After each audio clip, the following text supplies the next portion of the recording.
બનાસકાંઠા જિલ્લાના વિભાજન અંગે સરકારે કરી ફેરવિચારણા। કાંકરેજ તાલુકાને બનાસકાંઠા જિલ્લામાં જ રાખવાના સંકેત।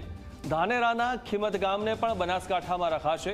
20 જાન્યુઆરી પહેલા સરકાર કરશે સત્તાવાર જાહેરાત। આવતીકાલે ઉત્તરાયણને પગલે પતંગ બજારમાં ઉમટી લોકોની ભીડ। પતંગ રસિયાઓમાં જબરદસ્ત ઉત્સાહ। હવામાન વિભાગે કહ્યું ઉત્તરાયણ અને વાસી ઉત્તરાયણે સારો પવન રહેશે।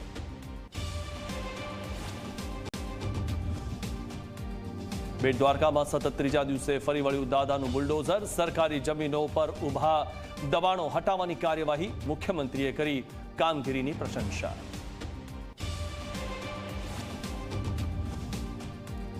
અમરેલી લેટરકાંડની તપાસ સ્ટેટ મોનિટરિંગ સેલને સોંપાઈ। નિર્લિપ્ત રાય કરશે કેસની તપાસ। પાયલ ગોટીએ પોલીસ વડાને મળીને ન્યાય અપાવવા કરી માંગ।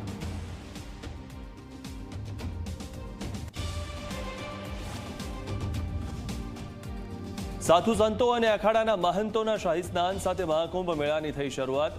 ઉત્તર પ્રદેશમાં પ્રયાગરાજના ત્રિવેણી સંગમ પર 2 કરોડથી વધારે શ્રદ્ધાળુઓએ લગાવી પુણ્યની ડૂબકી।